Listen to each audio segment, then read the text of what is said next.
Episode 38, Part 1, The Book You're Dying to Write.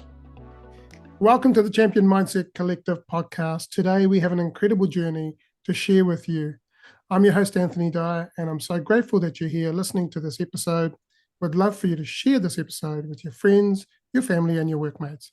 And if you haven't already done so, please follow this podcast so you don't miss any future episodes, and we can get this podcast out to the wider community. Today, it's my absolute pleasure and privilege to welcome you all to this podcast interview. Today's guest is Rob Ekno, a multi-award-winning author, screenwriter, and broadcaster. He has been a member of the Screen Actors Guild since 1995. Rob spent 15 years as a producer and host of TV shopping programs that aired across the globe. After 30 years in Hollywood, Rob recently ventured into his new home in Knoxville, Tennessee, where he became the founding director of the 2024 inaugural Knoxville International Christian Film Festival to provide a much-needed avenue for creative Christians from around the world to be recognized for their works, honoring God in the spirit of excellence and service. Submissions began on July the 2nd and have come quickly from Italy, Sweden, China, Alaska, Virginia, Tennessee, and other parts of the globe. Let's welcome Rob Ekno to the Champion Mindset Collective podcast. Welcome, Rob. Oh, Anthony, great to see you. Thank you so much for having me. This is exciting. My first time doing a New Zealand podcast. This is very exciting. Absolutely. There's always a first time. Yes.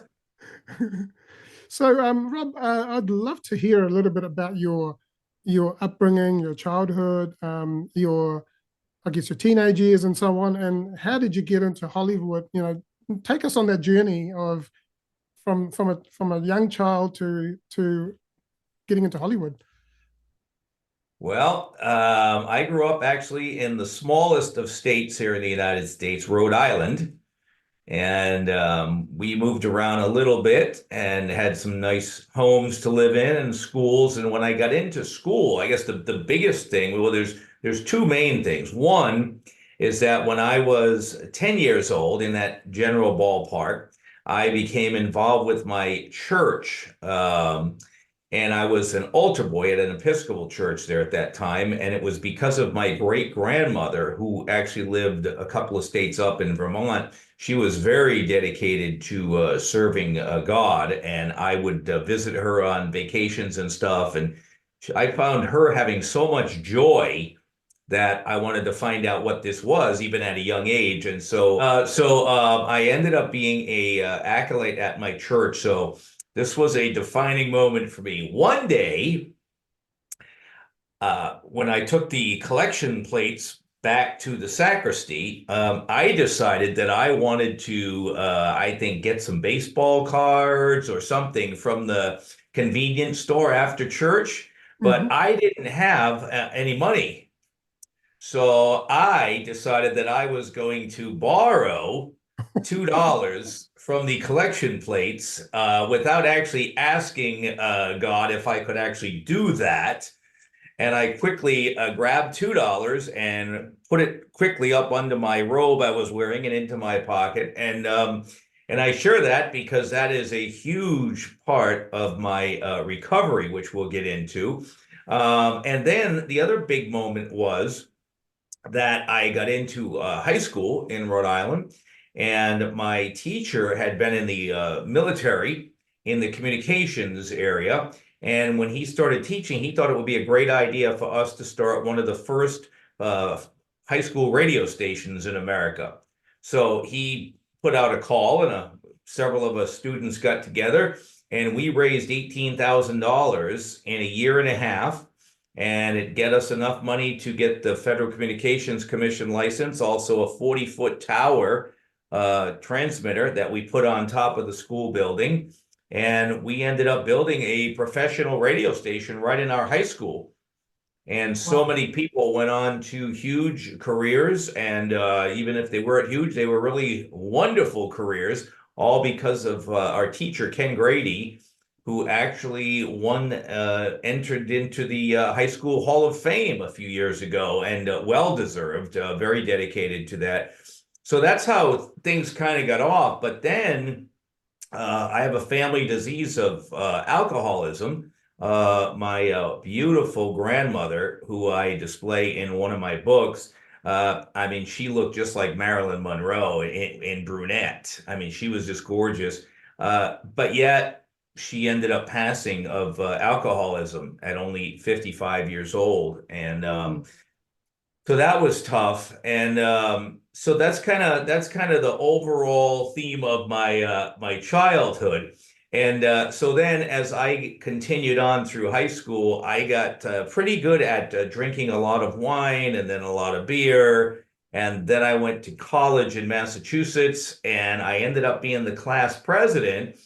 Now, normally you don't want your class president having keg parties every Monday night and getting half the class drunk before they go to school the next day. But I had to do something great for my high school, for my college. So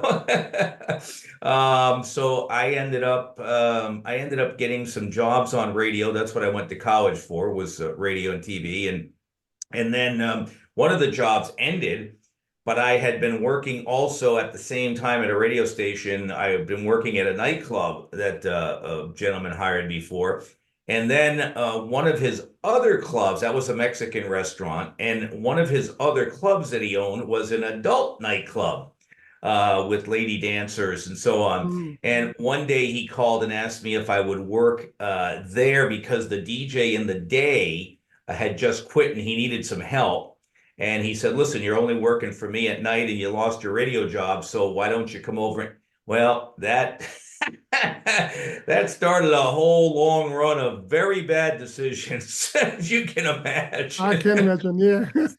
And one night there, not long after I started there, pretty close to the beginning, my wonderful manager, out of his wonderful generosity, introduced me to cocaine, which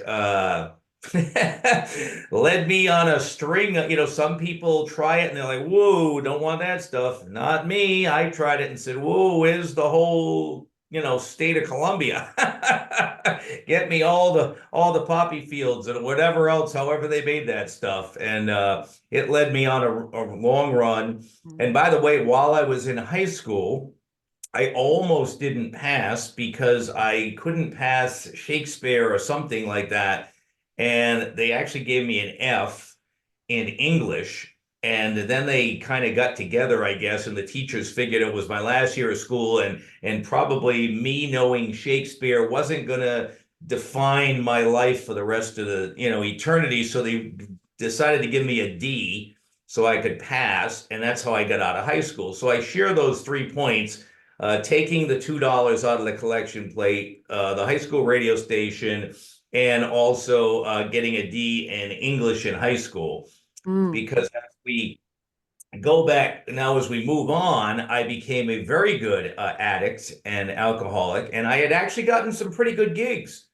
After the strip club, after I got out of there, I actually started getting some pretty good gigs, and I ended up being a nationally syndicated radio sports show host out of Boston, and did a big show. And I was at the world famous Fenway Park in Boston, covering the Boston Red Sox. And I don't know how much you guys pay attention to the old basketball rivalries down there, Larry Bird and Magic Johnson, way back then, the Celtics and the Lakers. I got to go to the Boston Garden and cover those. So I had lots of cool things. I became a award-winning newscaster. I ended up also running a news operation in Rhode Island, and got it to be an Associated Press award-winning news operation. I myself won awards for my reporting as well. So there was a lot of neat things that happened.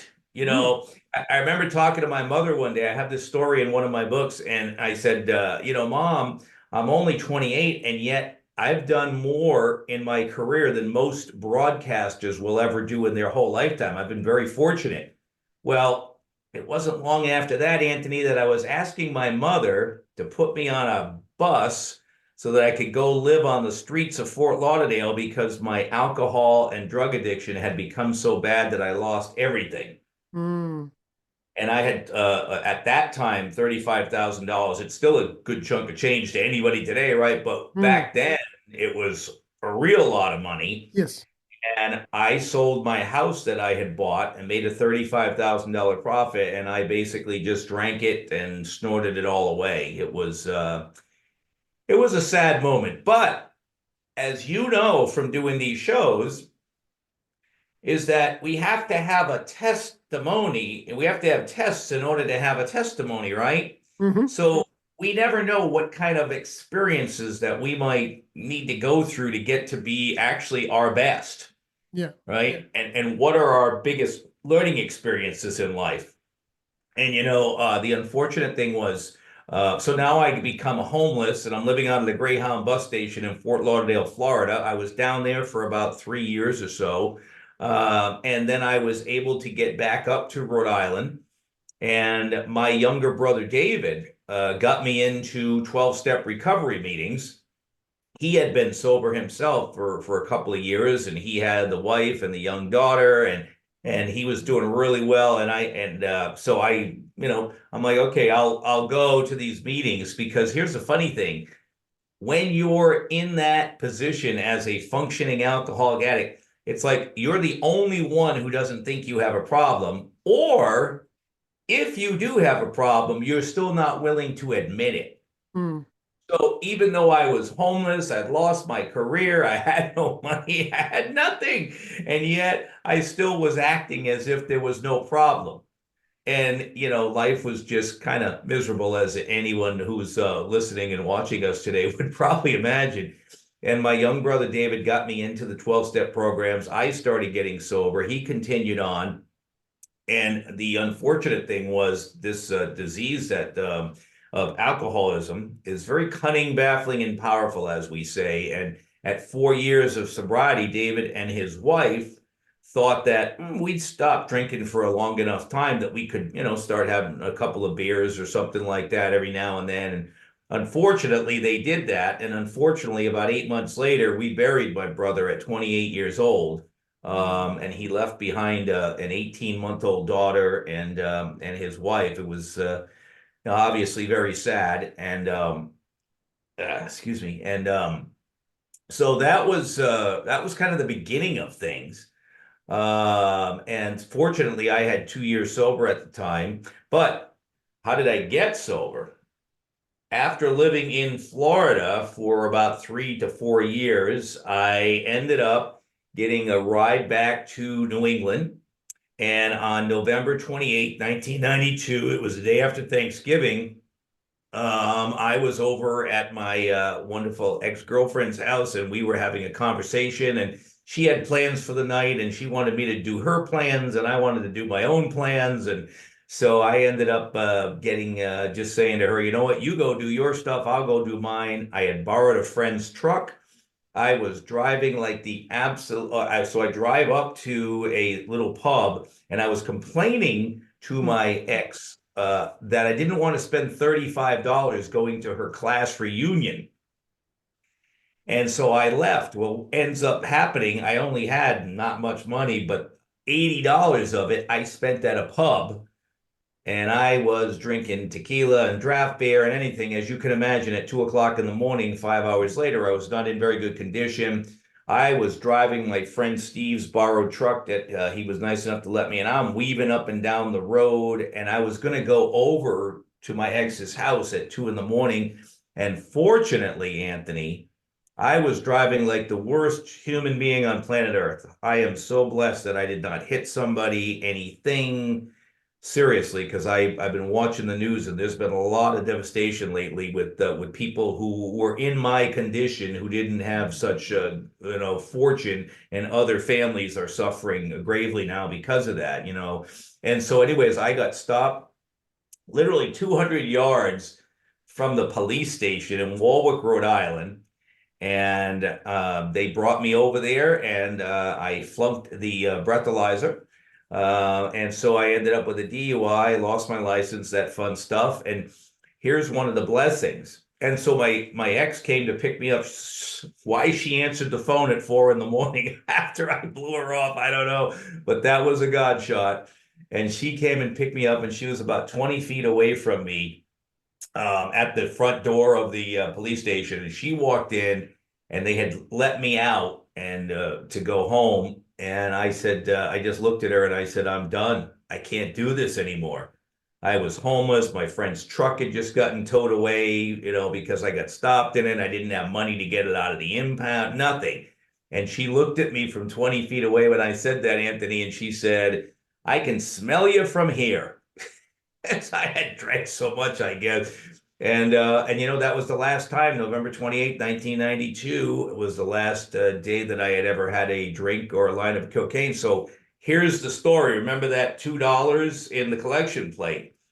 So now my friend Steve, whose truck got towed away, so he couldn't have been that happy, right? I didn't have money to get it out of impound, so he had to go get it out himself. He let me still live in his basement, not far from the church that I took that $2 from several years ago. And so I had 28 days sober. It was Christmas Eve. And Steve was having a little family gathering, and friends and family were coming over. And so one of them was a guy that I used to do drugs with and party with. And he comes over and he says, "Hey man, I got some stuff. Let's party." And I'm like, no, man. I said, I have 28 days sober. I am changing my life. I said, you go ahead and party all you want. I said, but I'm going to midnight mass, Christmas Eve service at my church. And I said, I got to make an amends to Jesus. I said, I stole $2 from him. And so I only had a little bit of money in my pocket. But I had a $5 bill. And so Steve lets me borrow that same truck that I got towed away about a month ago. And I drive up to the church, and I'm standing in the parking lot, and I'm like, Lord, I don't know what interest in. It had been 23 years since I had taken that money. And I said, I don't know what interest is on $2, Lord, but I have a $5 bill. I hope this is enough. So I walk into the church, and there's like 300 people in this church. And here's the weirdest thing, Anthony. I was the only one in the pew that I was in. Nobody else sat in the row with me. The whole entire church was full, and nobody sat in the pew that I was in. It was almost like, God was letting me just, recall what I had done, but also recall how far he had taken me from all the craziness and all the things I had done, that I hadn't, been in heaven yet or harmed anyone. And so I'm sitting there, and as time goes on, we're about halfway into the church service, and all of a sudden I just kept checking this $5 bill, making sure I still had it. And I thought I was going to end up ripping it because I was grabbing it so much. And all of a sudden that collection plate came by, Anthony, and I slapped that $5 bill in there. And I'll tell you what, never had a drink or a line of cocaine since. Wow. So that was my first amends, because in the 12-step program, we make amends to people we may have harmed along the way, right? And so Jesus was my first amends, and I have never had a drink or a line of cocaine since. So that was the significance of that. And then we fast forward to get out to Hollywood. And I had about 6 months sober. And I was like, okay, you've done all this work in New England before you got drunk and stoned, and now you're sober. Why don't you go see if you can make something out of yourself in Hollywood? And my dad was gracious enough to give me a car that I drove out there. And the funny thing was, it had no air conditioning, roll-up windows, the paint was falling off and everything. And I had been driving a Jaguar before I got homeless. So I'm looking at my dad thinking he's like the craziest guy on planet Earth. Like, how can you give me this car? And when I used to drive that. And the funny thing was, I also, in between all that time, I became the main model for the biggest hair importer in America. I used to have a hairpiece for many years. And so there I was, with no money, no job, no car, wearing fake hair. And I had no prospects, and a few months sober. And my dad was nice enough to give me this car that would get me out to California. And I said to him, I'm like, I looked at my ex-girlfriend, and I'm like, how can I take this car? Doesn't he know who I am? I used to drive a Jaguar. I'm me, because that's the alcoholic mindset. We have a joke. We're the only ones that can be laying in the gutter thinking we're better than the rest of the world. And so I'm sitting there, and my girlfriend looks at me and she goes, "Are you absolutely nuts?" She goes, "What's wrong with you?" She goes, "You have nothing, nothing at all. And your dad has given you an opportunity to go live your dreams, and you don't think it's good enough for you?" And thankfully, she was very good at being right in my face and calling me on my stuff. I think one of the keys to life, and you probably know this, I'm sure, is that we need that person, that Mm. person that says, "Hey, Anthony, Yes.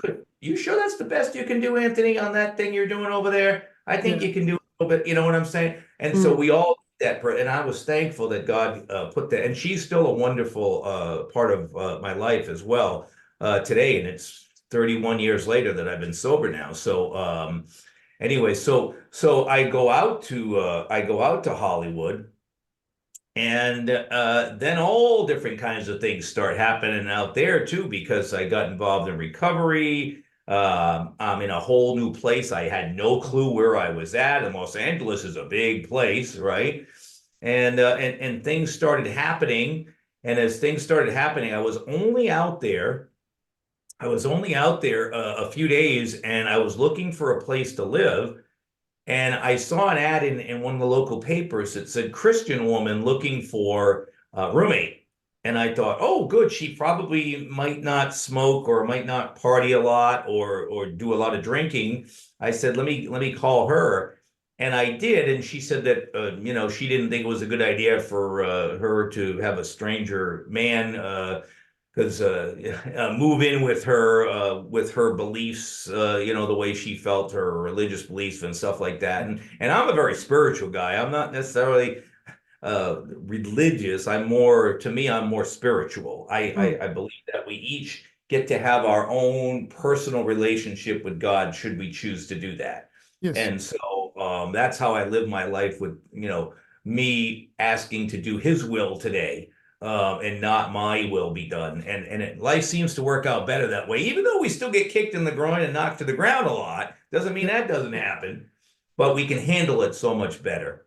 Yeah. And Absolutely. so I meet this girl, and she had invites me to a church that she was going to, and I went and met her and some other people. And a month later, I actually got born again, and changed my life around. And from there on out, um, I ended up meeting a wonderful woman who I ended up marrying, and we were together for almost 10 years, and she had two beautiful young children. One was 8 months old, one was six, and I was with them for 9.5 years. And then I noticed that she had made some other choices in her life, and the Lord said, "It's time for you, unfortunately, to move on." But so I did. And so from moving on, and I had had a lot of fun in Hollywood. One of the stories that's really tragic is there was a TV show called News Radio, Hmm. and it was on NBC for 4 years. And I was one of the background actors and stand-ins for one of the stars of the show. And I got to have um, the only part. There was a gentleman, Phil Hartman, who many around the world will remember from Saturday Night Live and News Radio. And Phil and I had had a wonderful conversation right before the show, about, I don't know, at least 20 minutes of a conversation backstage. Mm. And we were wearing the outfits that were worn by the men on the Titanic movie. It was a Wow. spoof on the Titanic called Sinking Ship. And it was, what if this radio station was on the Titanic and it was going down? So they made a funny story about what Phil had talked to me, because I had a 5 years sober at the time, and he was telling me about his wife who was challenged to get sober, and he'd spent a lot of money on her over the years, and it was 10 years. And he said, I got to end this thing because I have two kids and I got to keep working and I got to take care of my kids, and my wife, I love her, but she just doesn't want to do what she needs to do. And so wouldn't you know it, that night happened to be the last night I saw her. It was national news, right? Phil went home. A couple weeks later, he was home. His wife went out drinking and partying. She came home, ends up getting into an argument with him, shoots him while he's in bed at 3 in the morning, and then kills herself and leaves the other two kids in the room. And Wow. very, very tragic story. And so there was a man trying to do the right thing to help the wife. She didn't want the help, wanted to keep doing her own thing. However, it worked out for her, and those were the choices she made. And so that was very tragic. But there's a story in one of my books about Phil and I's behind the scene relationship, which I have his picture. I'm looking at it right there on the wall in front of me now. I keep here. Just man, those types of things. It's like I'm just so grateful. So here's one for you. 30 years sober, 2 years ago, my dad passes away in Rhode Island. I go back to, take care of my dad's affairs and things like that. And I get this thought, Anthony, to go and thank the police officer that stopped me the night that I was drinking, Mm, because he really saved my life, because I still had a while to go before I got to my exes, and who knows what might have happened. mm, And most people just want to, point fingers at the officers and tell them how rotten they are and stuff. That's the big news nowadays. But this guy truly saved me, and who else we don't even know. And so I called the police station, and they're like, he retired 10 years ago. Most officers do 20 years and then they retire. And I was able to find him. They gave me his name, and I was able to find him. He owned a real estate company, and he invited me over his house. So I go over his house, and there is this huge guy. He looks like he could be the starting tackle for any, National Football League team. Our football here in the United States, mm, Anthony, not the cool soccer stuff, but which is amazing. I used to have a roommate in college that played. I was like, how does he do that stuff? mm. Anyway, but this guy was just huge. He's, I'd say, like 6'5" Wow. and probably 275 pounds, and I'm 5'9", Mm, a little less than 200 pounds. So I'm looking up at this guy, and I was talking to him, and I thanked him for saving my life. And here's this big, huge guy, and he just looks at me after a bit, and I could see some water in his eyes. And he said, "Hey, man," he said, "that was really cool of you to do that." He said, "Most people just want to tell us how bad we are, mm, and we don't get this." And I was like, "You know what? You saved my life." And I said, because you saved my life, I've been very involved in 12-step recovery programs with folks, Hollywood celebrities, whoever, the average Joe, the homeless, all of that stuff. And that's been, part of my big mission in life. And because you saved my life, I said, I've been able to help others have a much better life. mm. And those others have gone on to help others have better lives. I said, so just because you did your job that night to serve and protect, which is what you took a duty to do, and you protected the community from me, because I should have been arrested that night. Um, you don't have any idea, neither do I, the hundreds of lives that you affected in a positive way, and Mm, people are living much better lives simply because you did the thing that you were supposed to do. wow. Yeah. Well, what is? So that was quite the moment with that there. Mm, And also after my divorce, God ends up sending me, there was an ad on one of the casting websites for actors in Hollywood that they were looking for salesmen in Juneau, Alaska for the summer to sell jewelry to cruise ship passengers that showed up. Well, in that time that I was in Hollywood and while I was married and stuff, I had been working on national TV as a TV host and producer and executive producer at a couple of places of TV shopping shows. So I was on TV for 4 to 6 hours a night, usually 5 days a week, selling jewelry or gemstones or collector coins, something like that. And when I was not with my family anymore after the divorce, there was an ad for that, and it came with a free round trip ticket from LAX, also a place to live, a car to drive, a salary commission. I was kind of leery of it, but I ended up interviewing and got the job. And after a month, it didn't work out. So I ended up getting blessed to get into the tour business. Mm. And all of a sudden, I'm flying on helicopters and walking on glaciers and mushing with the sled dogs and, just all kinds of walking walking into 3 ice caves under the Mendenhall Glacier, just all kinds of crazy, wonderful experiences. And what happened was after a few years, I end up having all these stories, and God says, you need to start writing some books. And I'm like, why would you take a guy who got a D in English in high school and ask him to write the books? And he said, because I did. Mm. And I said, well, if I type all this stuff, and I had actually written one book a few years earlier, my first book that I had gotten an inkling that he wanted me to write, and never really did much with that. But that was, I guess, my training ground. And then he gave me these other bigger experiences to have just amazingness to share with the world, all this amazing stuff of Alaska. But really, it was about me building a bond with God and showing me, he wanted me to tell the world Mm. about these great experiences, and Mm. that you can be down and out, you can have nothing, and you can still have everything. Mm-hmm.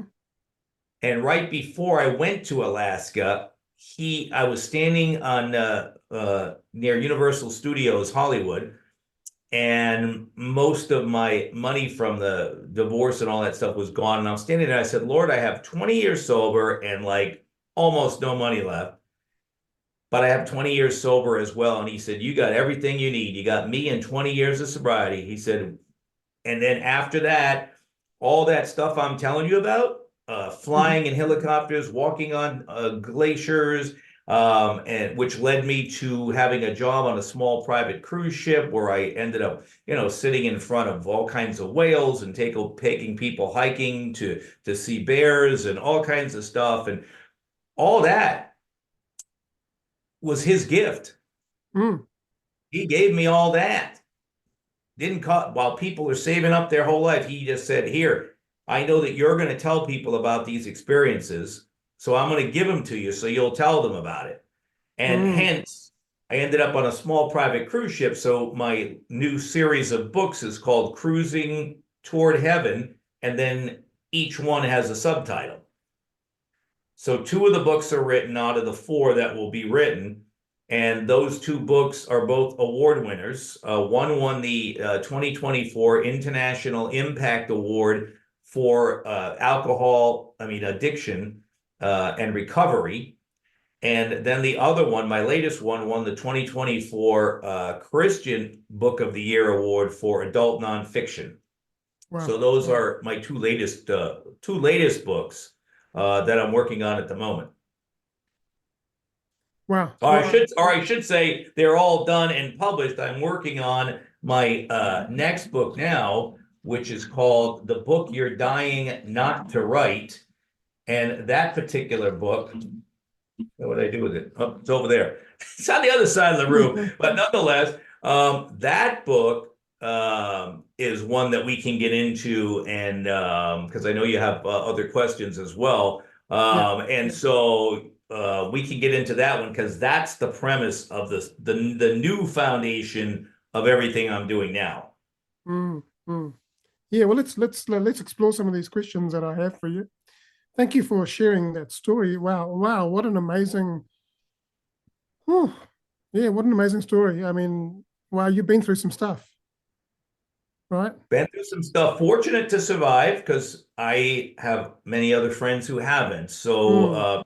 my philosophy is my brother helped me save my life. I'm trusting that God helped save my life, and I'm Mm. trusting that definitely Officer Bud Mm. was his name, Bud Latham in Warwick, Rhode Island, helped save my life. And so what I did, I was very fortunate to have gotten a picture of me shaking his hand at his house, and I was able to put that in my book on recovery as well to give him kudos, as we say, for doing his job. Mm. We never know how life would be if this hasn't happened, that hasn't happened, right? And Yeah. I will just say this, that I go into meetings of recovery and people think their life is over. It's like, oh my God, I'm homeless now. And I said, listen, if your whole goal in life was to live the best life possible, right? Having that champion mindset, Hmm. right? If your whole goal was to have that and to live a life of a champion, and now you're sitting in a 12-step recovery meeting, and maybe you've lost everything. Maybe the wife or husband just left. Maybe you don't have money left. Nobody will hire all of this stuff. If your goal was to live the best life possible, the way you're going to do that as an addict or an alcoholic is to work this 12-step program, then you're actually in the exact place that you need to be right now. And all of those, what you call mistakes along the way, bad decisions, well, literally, they were actually, as challenging as they may have been and painful as they were all great decisions because they led you to be exactly where you needed to be to end up getting a champion mindset at this time in your life and be the foundation for you to go out and be of maximum service to the world. Absolutely. They were all learnings, and as they say, every setback is a setup for a comeback. Yes, exactly. Yeah. Um, Absolutely. Thank you for sharing that amazing story. I'm still still thinking about it. I've got a question for you. So, how has your faith influenced your journey as an author, a screenwriter, and a broadcaster? And what role does it play in your creative process? Well, it's the whole process. Mm, So, first of all, without faith, I wouldn't have been writing any books because, as I described, here I am, this guy that gets a D in high school English, and all of a sudden I'm hearing all these voices, or I'm seeing signs, license plates, just people in the coffee line would be talking in front of me like, yeah, I'm publishing my next book tomorrow, and or yeah, I'm writing my first book. You'd be hearing all these messages from the universe, right? And so I had to believe that they were more than coincidences, right? And so I realized, and I said one day, I'm sitting there, I'm praying and meditating, and during my meditation, I'm like, God, why do you want me? I'm not the right way. He goes, I gave you the stories, I gave you the experiences. I said, but God, here I am all these years later in my life, and I still don't know where a comma properly goes. I don't know how to use a semicolon and dangling participles and all of these things. And he said, Rob, I didn't ask you to figure all that out. I just asked you to write the story down. I will give you a copy editor to correct it all. I'll give you a proofreader to correct the copy editor. I'll give you somebody to design the cover, and I'll give you somebody to publish it. I mm, just need you to do your part. And that was a great learning experience for me because, and it all happened. So you would be amazed and appreciative of this story. So here I am. I got the idea for my second book, and I ended up being out of work. I had a really bad injury on my leg from this cruise ship I had been working on, and I was out of work for 3.5 years. And during that time, the insurance company, they don't like to pay you any money because they want you to just give up and not get the medical attention you need and all that stuff. So I was basically living on $7 a day mm, for a while. And so I'm like, okay, so Lord, you asked me to write all these stories. I had spent a couple of years writing these stories. And I'm saying, well, God, now what am I going to do with them? Because I don't know how to publish a book. And I'm sure that if people read what I wrote down there now, they'd be like, who is this guy? It's like, who wrote this? Like a 5-year, I'm sure a 5-year-old kids, because they're so smart nowadays, they probably know much better pronunciation and stuff than me. And he said, call your friend David. And I said, well, David was an international marketing director at Warner Brothers. And I'm like, Lord, why would you have me call David? He says, Rob, you pray to me, I give you an answer, and then you argue with me. Would you please just call David? So I called David. I said, Dave, how you doing? He goes, Rob, what's going on? I go, yeah, I got this book. He said, yeah, you had told me that a while back. I said, well, I think it's kind of getting close to being done. I said, but I can't publish it because I don't know how to, I don't know how to copy edit and do all this stuff. And David says, well, he said, interestingly, I just got laid off from Warner Brothers yesterday. They just made a big cutback and they laid 200 of us off. So I have some free time. Why don't you come over to my house? And he was about half hour or so away. And so I go over his house, and David took a liking to the book. And pretty much every single week for the next year and a half, David gave me 4 hours for free. Wow. At his house, and he designed the cover of the book. He designed the interior of the book. He helped me with some of the writing and suggested other stories or expanding of stories that I didn't put enough detail in, different things like that. So now we get to where we're ready to publish. And I said, Dave, I said, I don't know if we should really publish this. I said, what do you think? I said, because how do we know if we got all the commas and periods and all this? I said, I know you're pretty good. He goes, yeah, we should really have a copy editor. So I go back to my place where I was at in North Hollywood, California, and I'm standing outside of this apartment complex, and my neighbor comes out. And I had never really had a big conversation with her, and I didn't know what she did for a living. I just knew she worked out of her apartment.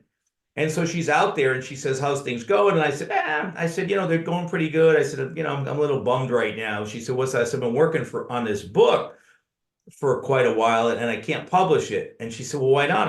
I said, well, I don't have a copy editor and I'm out of work and I'm like living on like $7 a day. And I certainly can't spend $5,000-$6,000 on a copy editor. And she looks at me and she goes, you'll love this, Anthony. She goes, well, why don't you just give it to me? And I said, okay. She goes, don't you know why I work out of my home? I said, no. She goes, I worked as a copy editor at a publishing house for 30 years. And now I have my own business and I do all kinds of copy editing for doctors and lawyers and researchers and scientists and all that. And she said, I'll be happy to bless you and do it for you. She said, you just have to wait till after 5 o'clock at night because I've got to earn my paycheck during the day. But after I'm done, I'm happy to edit your book for you. So she takes the book and she edits it, gives it back to me. And she goes, boy, that was a really good book. She goes, and she wasn't really like the God type of person. And she said, that was really interesting. She said, matter of fact, you know what? I really liked it. And my son liked it, who's 20 something. She said, you know what? Make all the edits that I gave you and then give it back to me. I want to double check. She goes, because at a publishing house, we normally have at least 3 to 4 sets of eyes that see every book before it goes out because we all miss something. So I did. I give it back to her. She gives it to me. Beautiful, perfect, fixes. She had missed stuff, which she was thinking she did. And so she fixed it all. So now the book gets copy edited. And I'm sharing this story because I know that there's somebody right now, and you do too, Anthony, somebody that's watching that we don't know who it is, but is in the same pretty much position who's saying, I can't, I don't have the money, I don't know the people, and making every excuse under the sun to not do something when truly you actually do if you just start doing it, right? So now I call a friend and I want to do something on the back cover and I just didn't want to write a bunch of stuff, Rob, Rob, blah, blah, blah, blah. I wanted people to write about it. So I call my friend Lee, who's a life coach up in Northern California. And I said, Lee, would you mind reading my book? If you like it, would you write a quick 1 or 2 line review? And I said, if you don't like it, that's fine. We're friends. And nobody's going to like everything we do. And he said, no, but just send me a hardcover manuscript. Don't send me a email copy. He goes, I'm not good at reading on the computer. And I said, yeah, I have to print everything out myself. And so I send it up to him, Anthony. And 3 days later, he calls, he says, Rob, I just want to let you know I got your book and I'm really excited to start reading it. And he said, by the way, I don't know if I ever told you this, but my wife and I are professional proofreaders. So while we're reading your book, we'll proofread it for you. That'll be our gift to you. And I'm like, okay, this thing seems to be going quite well. So he gets it back to me, writes a really nice, 2-line review for me. And then I said, God, it would really be nice to have like a professional author say something nice on the book cover. And he says to me, God, he says, this guy, Paul, who you see on Monday nights at this event you go to. And I said, well, yeah, I know Paul. We shake hands. How you doing? All that. I said, but we're not, buddies and chums like really close. But he goes, Rob, you prayed to me. You asked me who to ask. I tell you, Paul, call Paul. And I said, but Lord, Paul is a Pulitzer-nominated author. He's won awards around the world for his writing. I said, I said, and I hardly, like, no, again, God, I'm literally, Anthony, I'm driving down the freeway to David's house for another session to just tweak the book up. And God says, you ask me and then you argue with me again, Rob, would you just call Paul? Anthony, I literally got off the freeway, pulled into a parking lot of a restaurant, and I call and I say, hey, Paul, it's me, Rob. I says, hey, Rob, I said, Paul, I know you're a busy guy. I know you got another book going on and all that. I said, but is there any chance that maybe over the next couple of weeks that you could take a look at mine? And if you like it, could you write one or two lines about it for the back cover? Didn't say another word, Anthony. All of a sudden, Paul, this Pulitzer-nominated author, awards, more awards than anybody will win. All of a sudden he goes, dude, he said, I'd be so honored to do that for you. Thank you so much for calling and asking. This is amazing. He said, but you're right. I am working on another project. It'll take me a couple of weeks, but he said, if you give me about a month, he said, I'll write you something nice. Anthony, Paul gets back to me a month later and he sends me 8-line paragraph. And he compares my book to Conversations with God with Neil Donald Walsh, and also another one by Dan Wakefield, 2 best-selling books he compared my book to. In this age, we had to readjust the whole back cover. David's like, well, we'll have to cut some of his review out. I'm like, no. We're going to have to cut some of the stuff that we wrote out. Here's this guy who wrote this amazing review. We're not cutting out the review. And so the review is on the back. Lee's review is on the back. And somebody in my 12-step program had sent me something a while earlier about, how she felt, I affected her life and others in recovery. So we put that on there as well. So that's how that came about. And so then David publishes it now. There's not a misplaced comma. There's not a misspelled word, nothing, all because of these people, because I simply wrote the first word of the book and kept going. And then to wrap it up on that one, Anthony, now people are like, Rob, you really need to do an audio book. And I said, oh my gosh, I don't have $5,000-$6,000 to, pay a studio to do all, and God says, Rob, you have your friend Rick, who owns a recording studio in Hollywood, and he's been a sound engineer at the big studios for 30 years. Call him. And I said, again, I'm arguing with God. I found out one thing about him. I never win an argument with him. No. and he says, Rob, you asked me who to call. I tell you to call Rick. And again, you're arguing with me. Would you just call Rick? And I said, Lord, I can't ask him for a $5,000-$6,000 favor. That would just be, he said, Rob, pick up the phone and call Rick. I pick up the phone, I call Rick. Hey, Rick, how you doing, man? He goes, Rob. He goes, hey, I saw your book on Facebook and stuff. He goes, congratulations. That's really awesome. I said, yeah, I appreciate that much. I said, all these people keep telling me that I need to write or do an audio book. And Anthony, again, I didn't say another word. And all of a sudden, Rick just goes, dude, I got a freaking studio right in my house right here. I'm only like 10 minutes from you. He said, show up tomorrow morning at 9 o'clock. I'll have it all set up. You just hit the record button. And then, every time you make mistakes and stuff, just start and go. He said, it'll take me about 2 months to edit it all for you. He said, because I'm working on a project now, but we'll have it all done and get it up there for you. There you go. 2 months later, he goes, Rob, I got it all done. We're loading it up onto audible.com now, and it's going to be on the internet for you.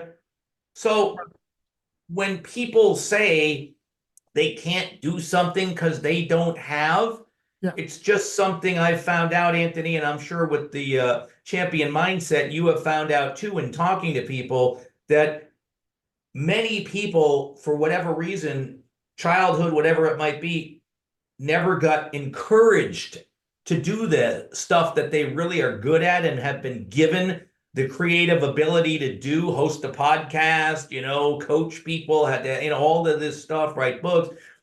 And a lot of it never makes sense.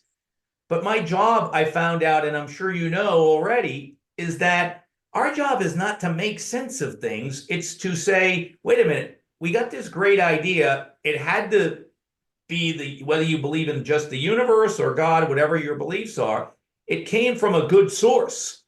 Yeah, that's inspiration. That's right. If that good source gave us yeah. a good thought, then probably we're supposed to act on it. And so when you asked how my faith, that was my whole faith. Okay, you want me to do this? I'll do that. I'm just trusting that you got it. And sure enough, then my second book was up there in the audio book.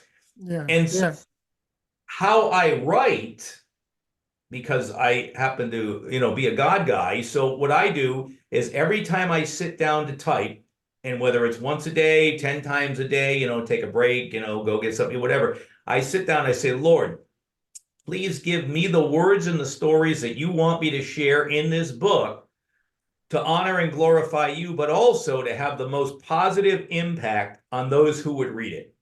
And that's it. And once they get published, I chose purposely not to go to a publisher, agents, and all this.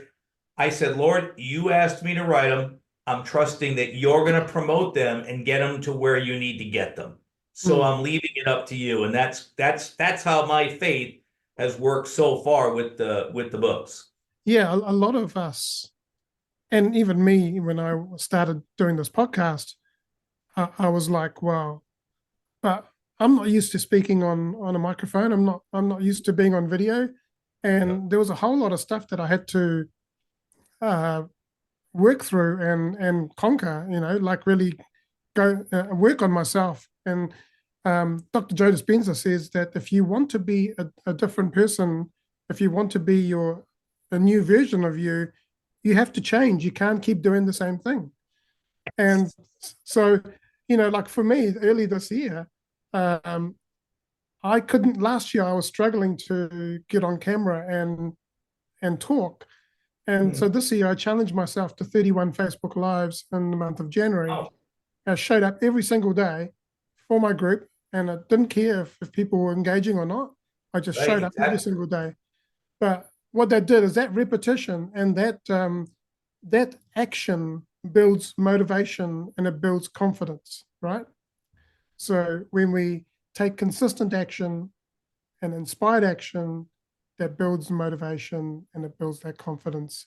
So I'd like to encourage everyone, if you're struggling to do things, or if you're not sure what you got to do, like Rob said, just take action. Just do it. If you've been given an idea, take action on it. Yeah. I've got another question for you, Rob. And since we're talking about books, so can you share a little bit more, just a little bit about your message behind your award-winning speech and in the book that you're dying to write, and how it resonated with the audience? Yes. So in 2023, I had an opportunity to participate in a nationwide speaking competition. Wow. And so I decided to do that. And in doing so, I won, in fact, you can see let's see, there you go. The Most Dedicated Speaker of the Year award right there. And so that was a very cool honor for me. And it was a lot of work. It was, working with a coach, and I'd done a lot of speaking, but all of us, any good thing you're going to do in life, you need a mentor. You need nobody. There's one thing about this world, as you, I'm sure know, and probably most everybody watching knows this as well and listening. You don't do anything on your own, right? So even if you say, well, I'm a professional golfer and I just carry my own golf clubs across the thing. Well, somebody made the balls. Somebody made the clubs, somebody made the bag, somebody made the golf course, somebody made the car to get you to the golf. I mean, so none of us does anything on our own. We all need at least a good mentor around us, if nothing else. And so I had this wonderful coach, Sharon. She's actually up in Toronto, Canada, and she was amazing. And this again, I thought that I was supposed to do an initial 5-minute speech, right? And this is I'm sharing this because I love this how it turned out. So I thought it was 5 minutes, but it was in the end. At the end, it was going to be a 5-minute situation at the end, presenting it to top judges and stuff like that. But it was only supposed to be a 3-minute speech. So I do this 5-minute thing, and so it was on 5 pages. And right before I went on to do my first presentation to Sharon, I printed out. Well, son of a gun, only 4 of the 5 pages came out. So now I got this presentation to make, and I'm thinking it's 5 minutes, and I missed one of the pages, and I was all over the place. And this was my introduction to this person who's going to work with me. And there were other people, other competitors that were on the Zoom watching it as well. And I'm like, oh, that was brilliant. Now, a lot of people would have walked away from that and said, okay, I'll go somewhere else. And Sharon said, you know what? Okay, so we got the foundation. We got the gist of what you want to say, and let's go. And we worked this thing, and every week we would just tweak a little bit, a little bit, a little bit. So I came up with the idea. They wanted to play on words, something that was catchy, right? And so like they gave an example of like the most depressing comic, right? It's like something like that. It was like comics supposed to be funny and and all. And so I thought of this, and I realized how challenging it is for people to write a book.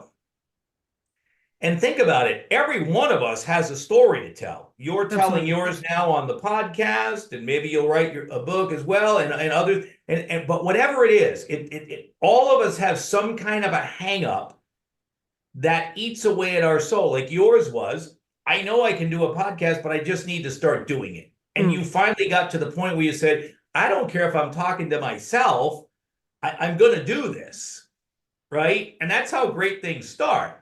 Yeah. And so I got this idea, the book, You're Dying, because your soul's getting eaten away every day. You're not writing this thing that you know you need to do. The book You're Dying Not to Write, which is the hook. And so the subtitle to this, the book that I'm writing is The Book You're Dying Not to Write, Approaching Your Unapproachable Calling in Life, right?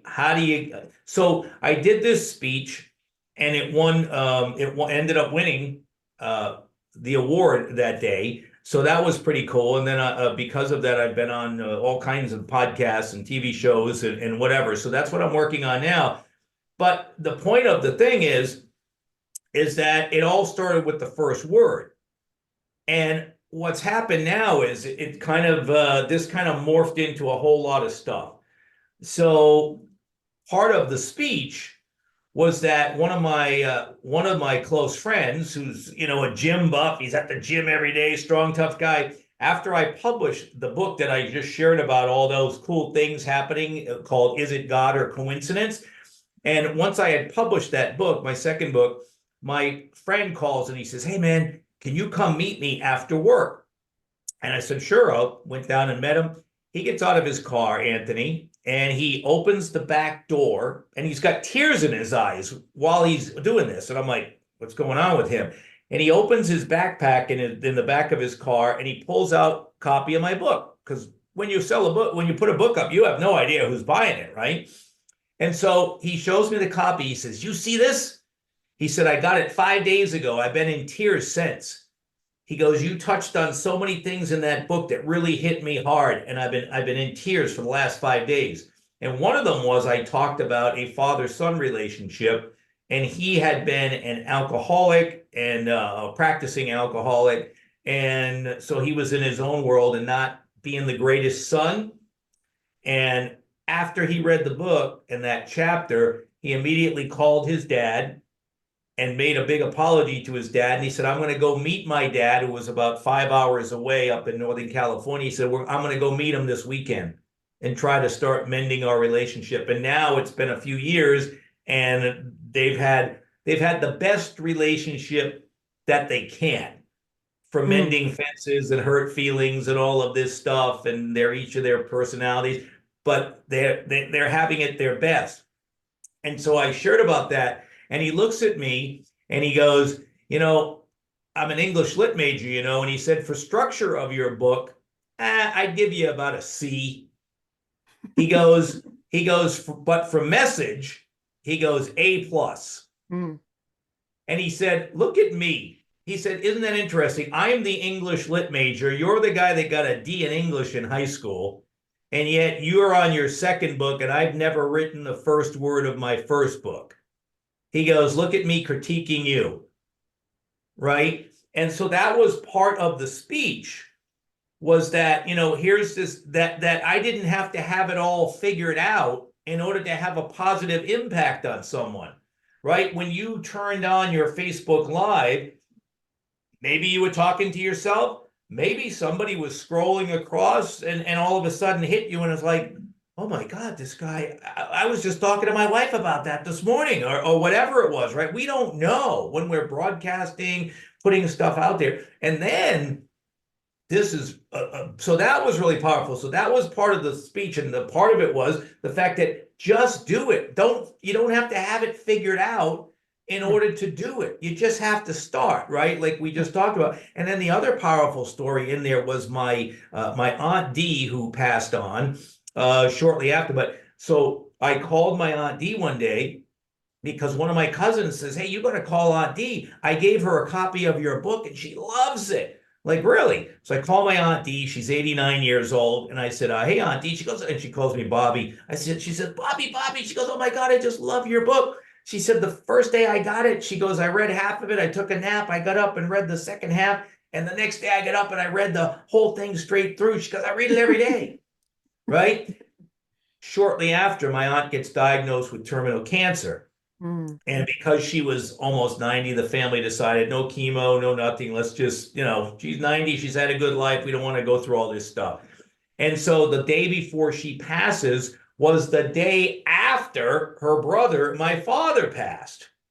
So after being with my dad, after he passed, I go up about an hour to go be with my aunt to see her for her, what was proved to be her last day on the planet. And she was lying in bed, and her three kids, and of course they're all in their 50s, and their mates are with them. So there's six of us and myself and my sister in this really small apartment, and my aunt's lying on the bed sleeping. And I walk in, and I said, hey, Auntie, it's me. And she doesn't get up. And all of a sudden I said, hey, Auntie, it's me, your favorite bald author. And my aunt gets up and she just leaves up and she gives me this big giant smile. And it was like so wonderful. And she went right back to sleep. And her daughter looks at me and says, you see that? And it was my book on the coffee table. She said, she read your book every single day for the last year of her life. Right. She goes, you have no idea the amount of joy you brought to your aunt's life.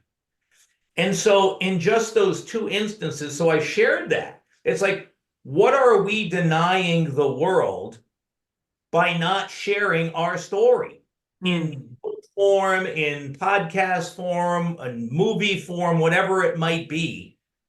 What are we denying the world? Because each of us has a story that matters.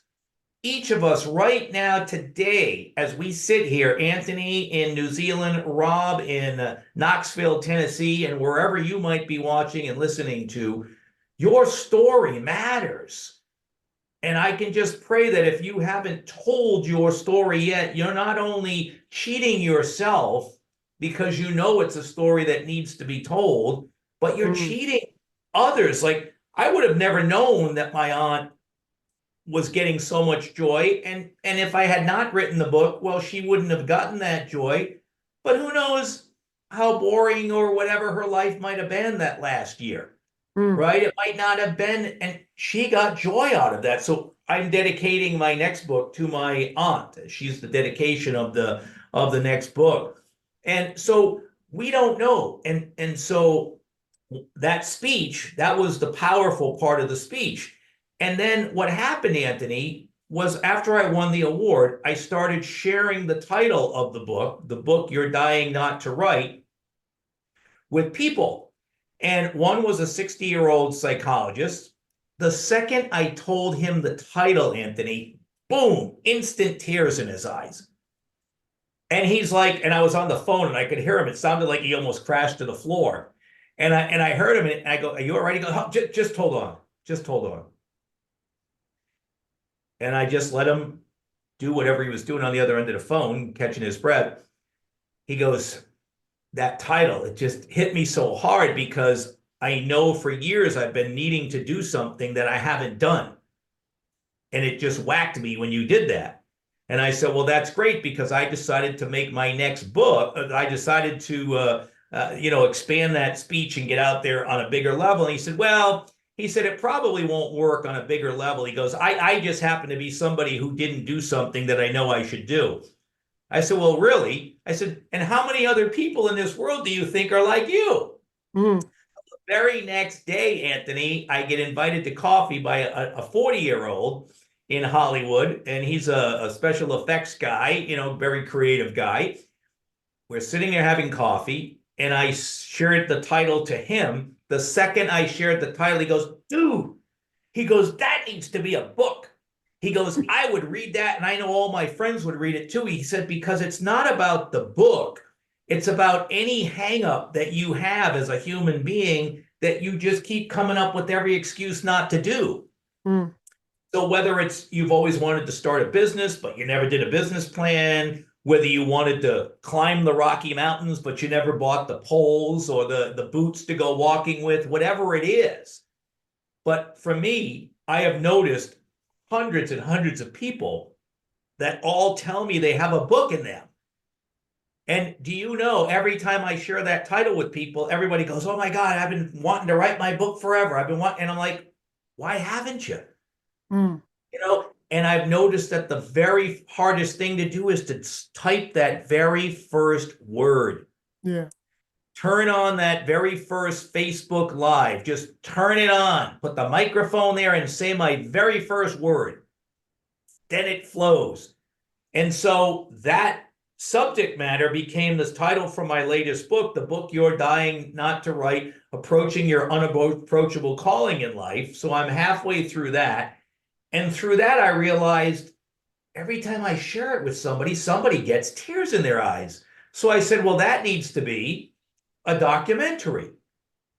So I'm also producing a documentary based on the book You're Dying Not to Write, to inspire people and to let people, because it's healing for people. People are sharing me their stories and they're touching their soul when they think about their own story and they're starting to heal. Right? I have a wonderful friend who wrote a beautiful Christian song, and she calls, "Oh, I wrote this song. Would you listen to it?" I said, "Oh my God, you have an amazing voice. You're just as good as anybody else on any of the Christian radio stations." I said, "You're amazing." And she said, "Well, my sister thinks I should give it to some big famous country music star." I said, "Whoa, whoa, whoa." I said, "That's your song." I said, what you do is you find a camera somewhere, your cell phone or whatever, and you make a music video and get it out there on, the internet and let people start seeing it. And she's like, "Well, how am I going to do that?" And I said, "Do me a favor. Just put a post on Facebook. Anybody got a camera?" Because her cell phone is an older one. She doesn't have video on it. And so, I said, just put a, within minutes after she says, "Hey, anybody have a 4K camera I can borrow?" Somebody who's a professional says, "Hey, you can borrow my professional camera."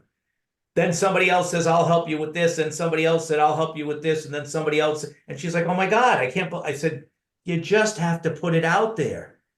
Don't play God or don't play King of the Universe, whatever you believe in, and put your little life in a box.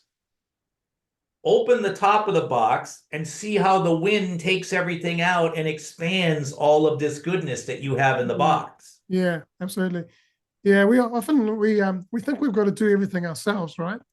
But Yes. but then, as you said before, God and the universe have intentions for us to connect with others, and collaboration is such a wonderful thing to Oh, to yes. collaborate with other people, and I was just talking to someone the other day who wants to be on the podcast, and my vision is to not only just have this podcast, but to actually do webinars and invite the guests back for webinars and actually do online webinars and summits, Yes. um, and also potentially partner with each of the guests to help others, because collectively, as a collective, we can Yes. reach the world better than what one person can do by themselves, right? Absolutely. Yeah, Yeah. and which is In the why mass. this podcast, I'm now reaching out to people in the States and all around the world, because I can then get my voice, and I can then get your voice into New Zealand and be able to inspire the people here. Yes. Yeah. No, it's very, very exciting. And so from all of this, because I just have a funny feeling you're going to ask me about the Knoxville International Christian Film Festival that I recently became the director of. So here's another thing that shows you, Anthony, that whether you call it the universe, God for me, it has a plan if you'll just be good enough to not think that it doesn't. Right? So here goes this. So about 6 years ago, I'm writing that book I told you about, Is It God or Coincidence, at a coffee shop right next to Warner Brothers, Universal Studios, right in the heart of all of a lot of Hollywood activity.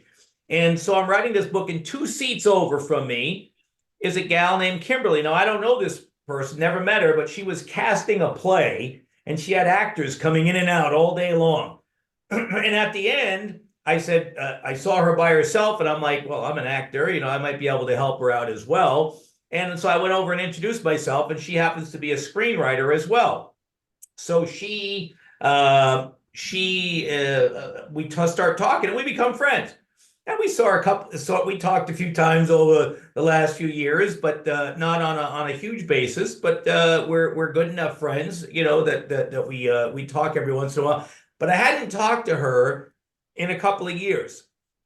And so keep that in mind. Then I end up getting this bad leg injury, and I was out of work. And while I was out of work, a doctor at USC, Southern Cal University, said to me, he said, you should find a massage therapist who could really work on your leg and stimulate the blood flow and all that. So I said, well, I don't want to just go to one of these, big chain massage therapists. I want to go to where they're just worried about getting you in and out. I want to go to somebody who's really good at what they do. Not that they're not, but I just wanted a private person. So I called my best buddy, Johnny, and I said, Johnny, you're dating a fitness trainer. You must know somebody, or she must know somebody that's a pretty good massage therapist that can work on my leg. And he said, she told me you need to call this gal, Monique, because Monique is someone who prays to Jesus before she works on you, so that his healing hands come into her healing hands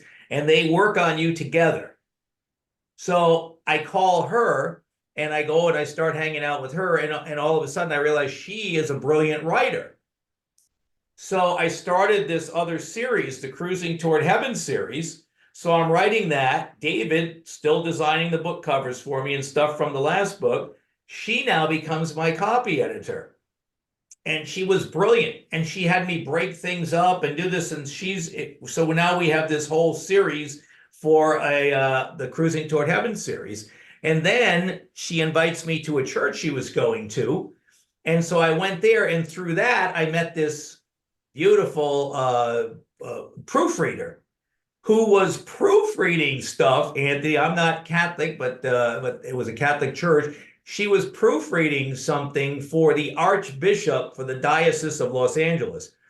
And she said, hey, I heard that you're writing a book. She goes, I'm a proofreader, and I'm finishing up a project for the Archbishop of Los Angeles. And if you would like, after I'm done in a couple of days, I'll be happy to give an extra set of eyes on your book if you want. I'll bless you, no charge.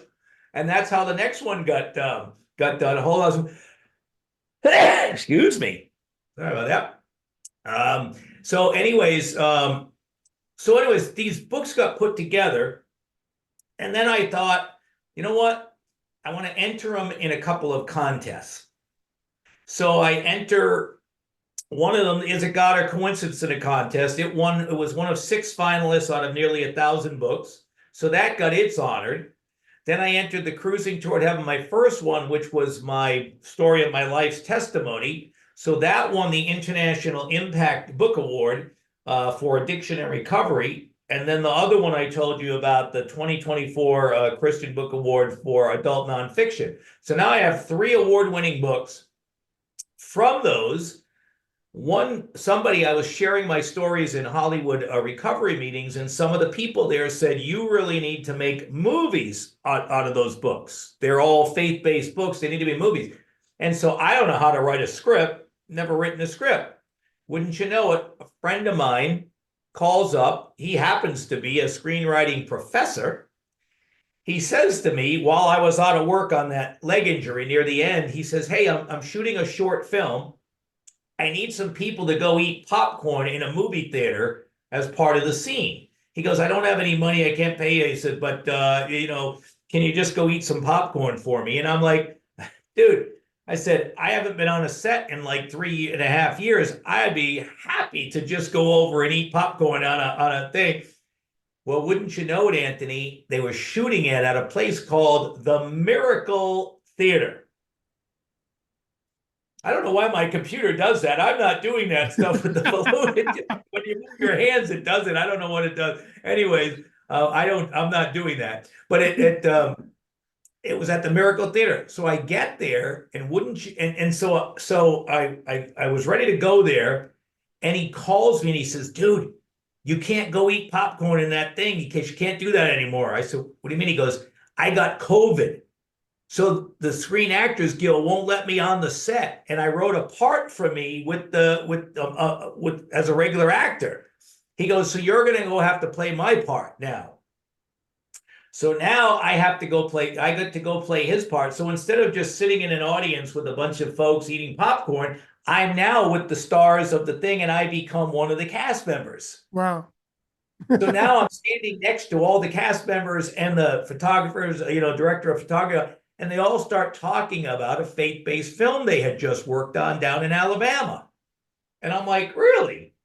And I start talking to them, and I called the writer friend, John, the next day, and I said, dude, you'd never guess. So these people, everybody's telling me I should write faith-based films, and all these people were part of a production crew on a faith-based film. And he goes, dude, how come you've never just asked me to write the film for you? I'm like, what? He goes, I'll write it for you. I go, well, I didn't know you were a faith-based person or not. And he goes, I'll write it for you, dude. So he starts writing the movie. It wasn't quite, he was kind of changing the book a lot, and I wasn't quite really digging that. So I said to him that, and he said, you know what? I have someone who I know who just wrote a screenplay, a faith-based film, to graduate college. She's a brilliant writer, and she gave her thesis as a faith-based film. Why don't I hook you up with her and see if you two can't get together? Well, now we have 3 award-winning film scripts based on my books.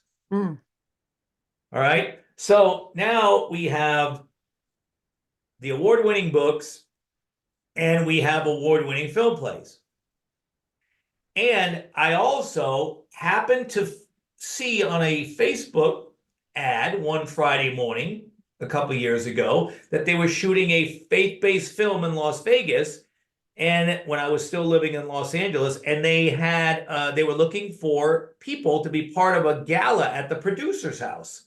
Well, I wanted to sell some scripts, right? So I called them. I said, do you mind if I drive out and be a part of that? I'm a Christian author, and I have this. And they said, oh, we'd love to have you here. Well, I got there, and they realized I was a SAG actor as well, Screen Actors Guild, and they were doing a SAG film. So they're like, here, sign a piece of paper. Let's put you in the film.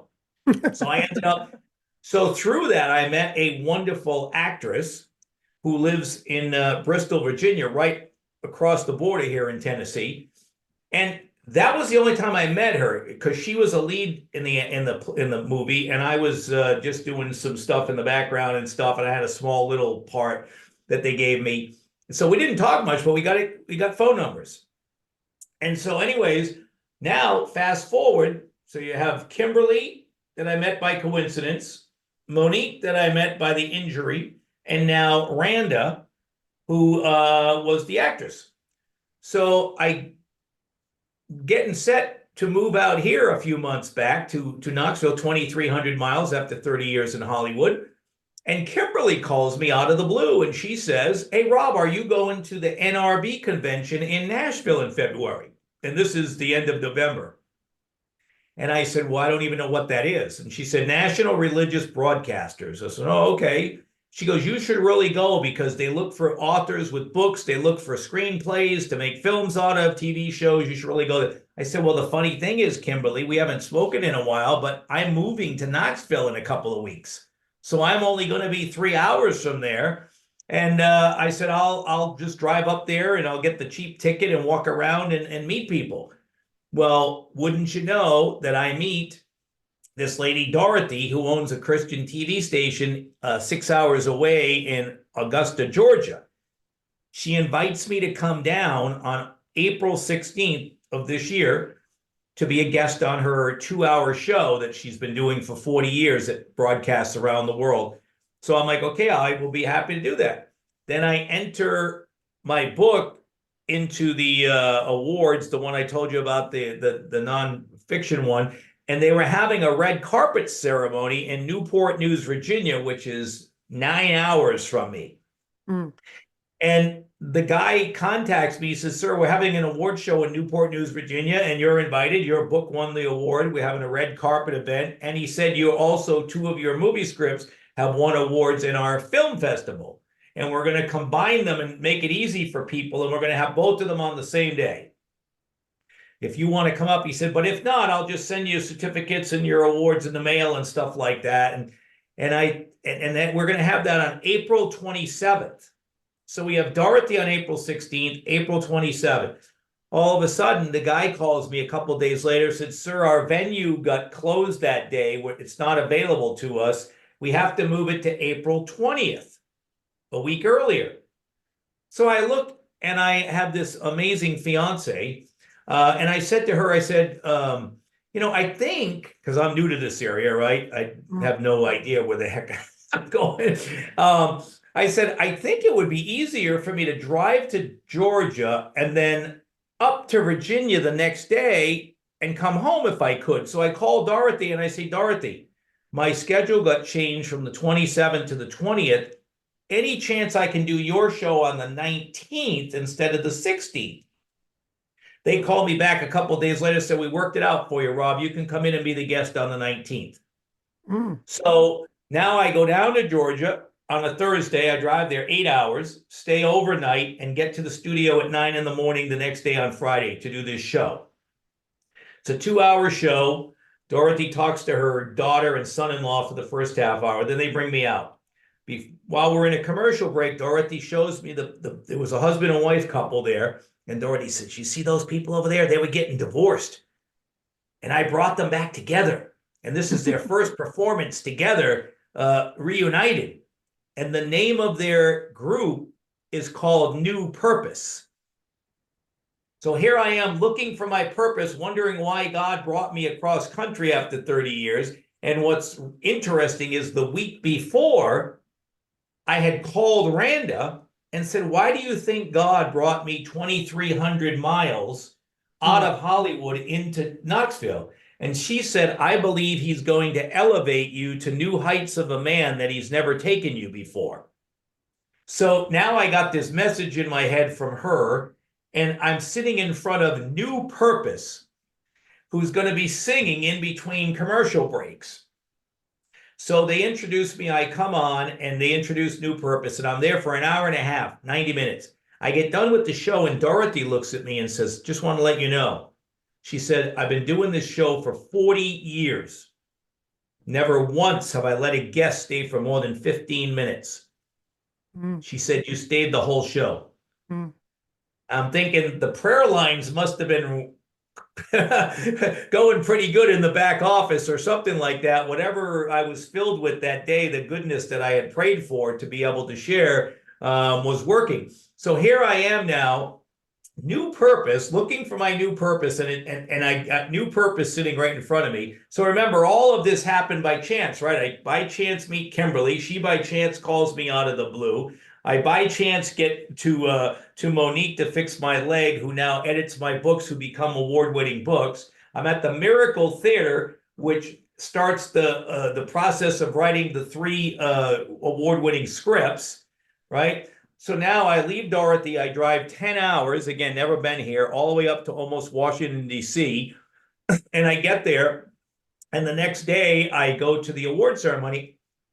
Anthony, I open my car door at a place I've never been in my life, and this guy comes rushing out, and he looks at me and he goes, "Sir, before you leave today, I have a message that I have been given to give to you, and you cannot leave before you go." And I'm like, message? Who the heck in nobody knows me in Newport News, Virginia. Right? Never been here.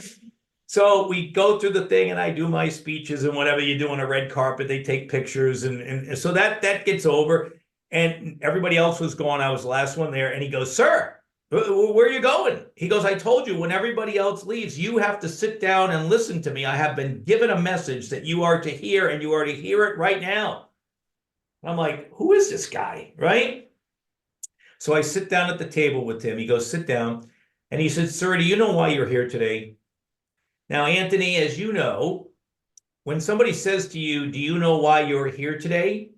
If you thought you were there to win the bicycle and take it home, you probably aren't there to win the bicycle and take it home. So he looks at me and he said, "Sir, you are a multi-award winning author. You're a multi-award winning screenwriter. You're an award-winning broadcaster. You've been a member of the Screen Actors Guild since 1995. You act in faith-based films.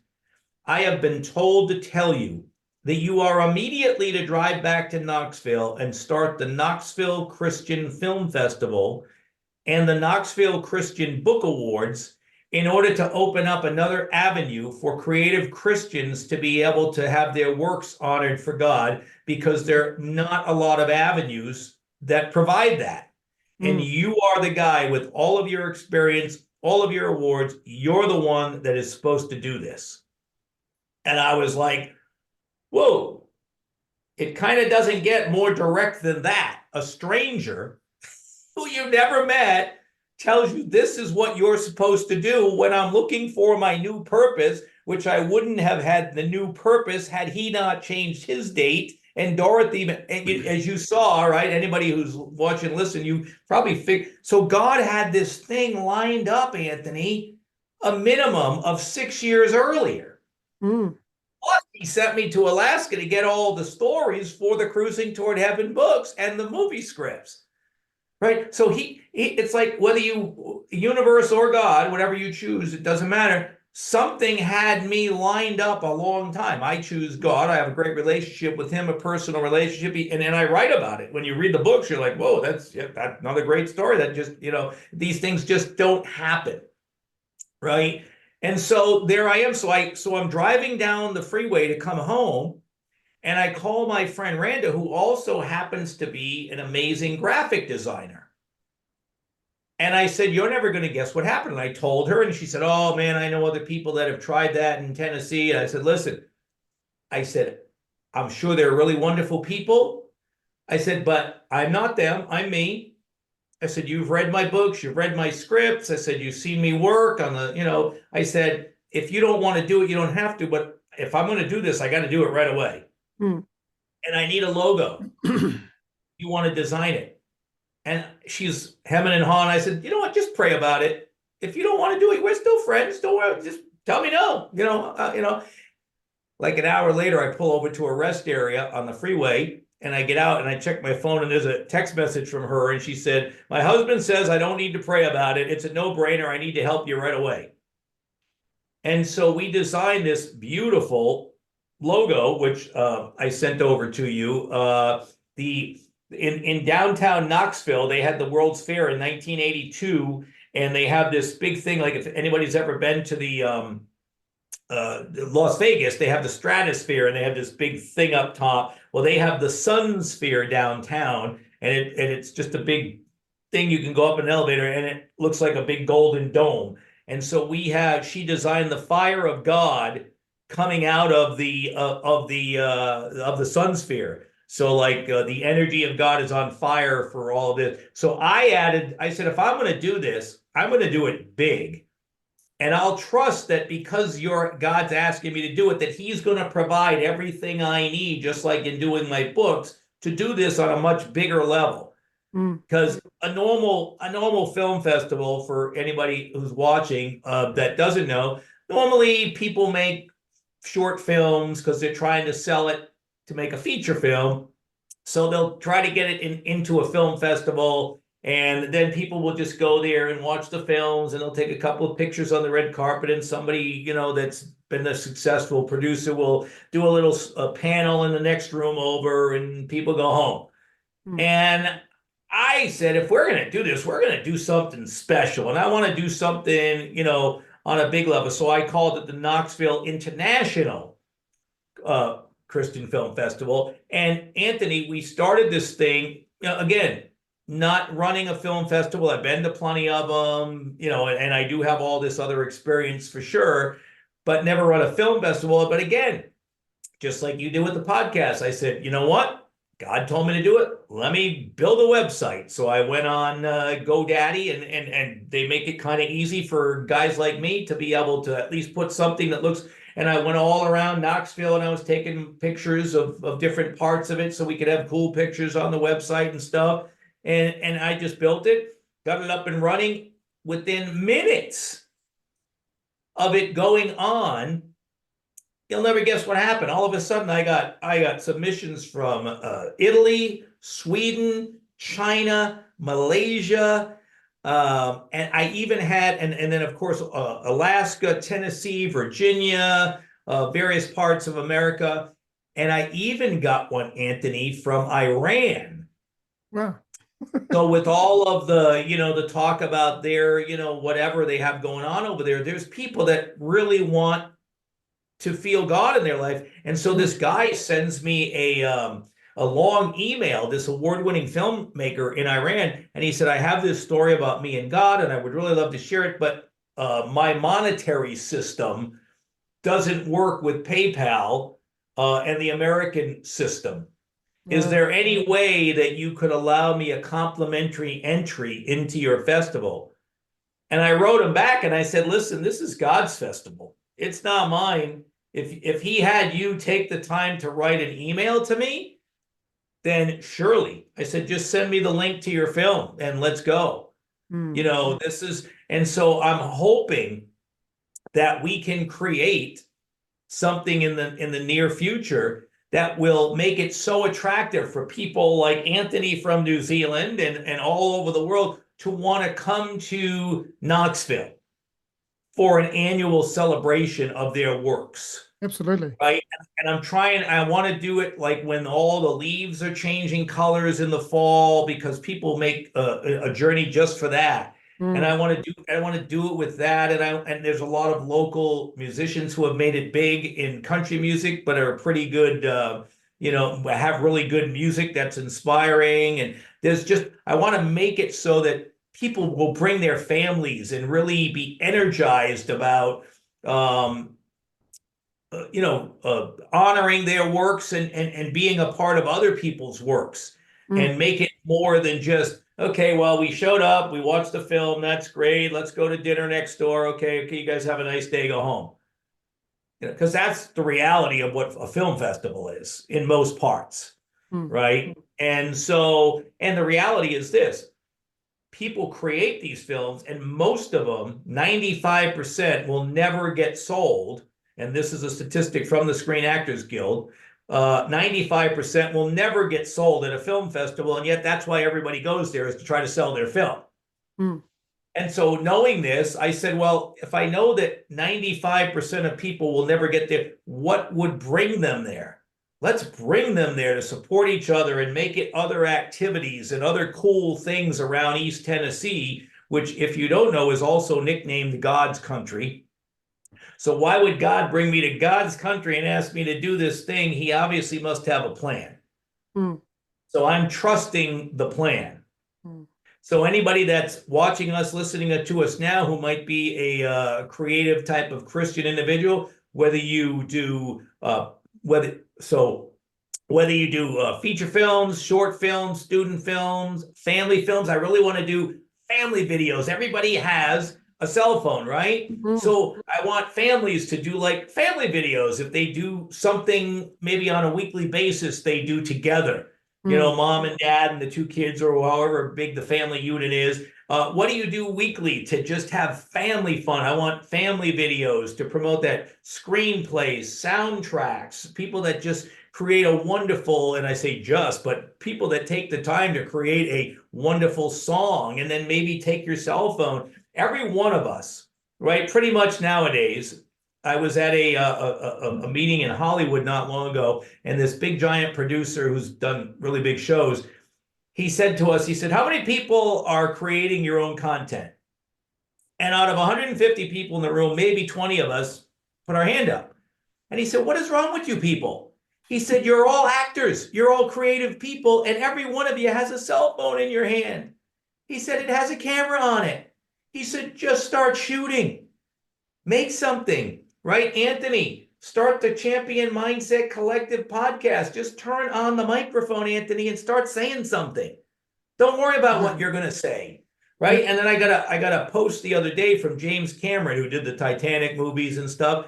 And he said, folks, he said, just turn on your cell phone, and whether it's your mom, your dad, your brother, your sister, your neighbors, whoever, just shoot something.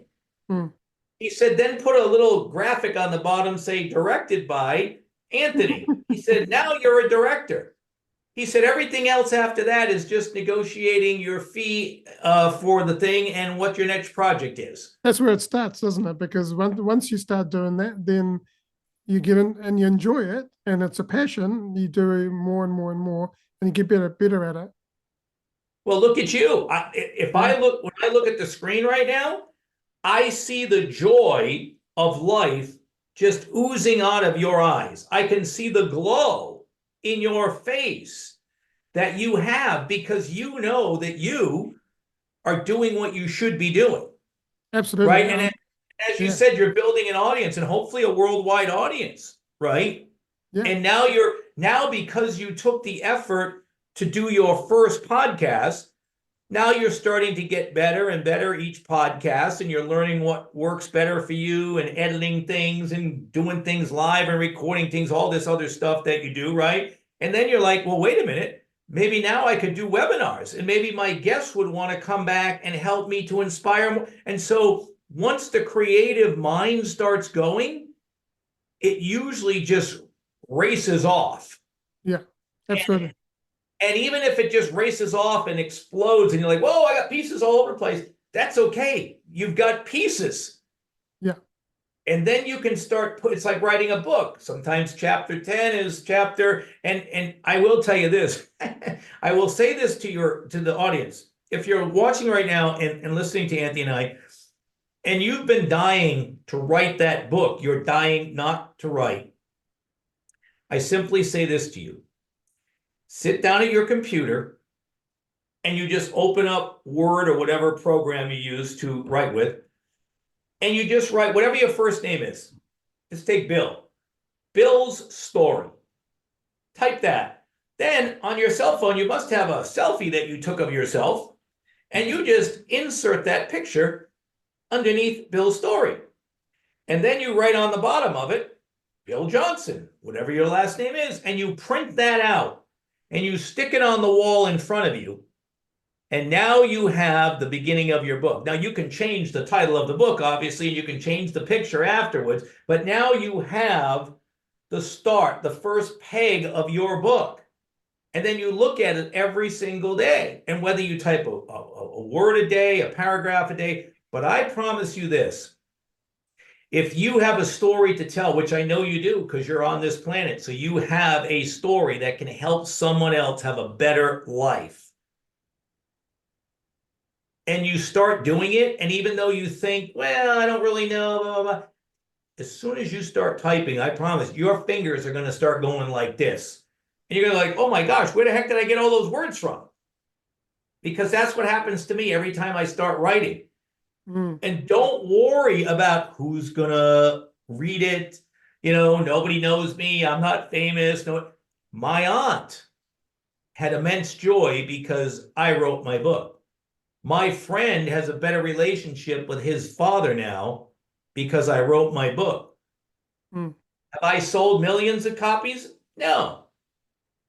But it's about the impact. This podcast that Anthony started will have an impact, and I'm sure it already has. Yes. Because somebody watching every one of your shows needed to hear something that was said by either you or the guest on the show that day. Yeah, totally. Yeah.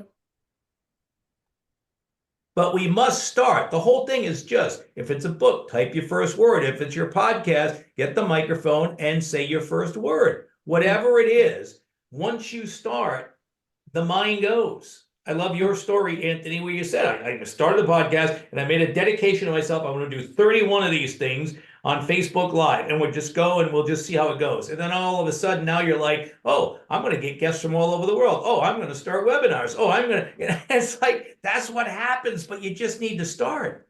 Yeah. Let me ask you, let's turn the tables here. Yeah. So let me ask the host a question, if you don't mind. Absolutely. What does it feel for you, the host of this podcast? What is it like for you and the emotions and the experience that you went through and you're going through as you continue to grow in your talents and stuff and creativity? What is it like for you to having started that very first podcast and opened your mouth to say that very first word, not knowing whether anybody else on planet Earth would ever see anything that you just were doing or saying? What was it like in that moment? Do you remember? It was it was mixed emotions. It was scary. It was challenging. There was a lot of imposter syndrome going on there. But Yes. but you know what? As soon as I did it, I thought to myself, hey, I'm voicing myself here. I'm speaking my voice. I am speaking my truth, right? I was no longer hiding behind myself, behind the mask. I was speaking the truth. And for years, people had said to me, you talk too much. You need to shut up. And I went, nah, I need to speak because I've been given a voice and I need to speak the truth. And from there, it's really just gone from strength to strength to strength, and it's evolved, right? As you do it more, you get a little bit more polished. You also, the content gets better, and I do a lot of single podcast episodes, but I really enjoy talking to people around the world, and really, because I live in little New Zealand over here. I don't know what it's like living in America. I've been to Las Vegas and I've sung in Las Vegas in a world competition, but I don't know what it's to live over there. So to be able to talk to people across the world and be able to, just really hear the story. It's amazing. Yeah, and I thank you for the story that you have told us and all of the amazing stories you've told us today. And absolutely, if you are out there listening to this or watching this episode and you feel inspired by what Rob shared, then I encourage you to take that first step. And don't even think twice. Just take the step, because as soon as you take that step, God and universe will give you the rest of the steps to take, and they will hold you. You'll hold your hand, and they will be with you the whole way.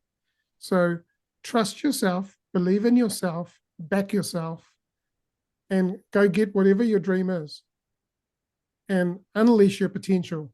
Discover it and unleash your potential.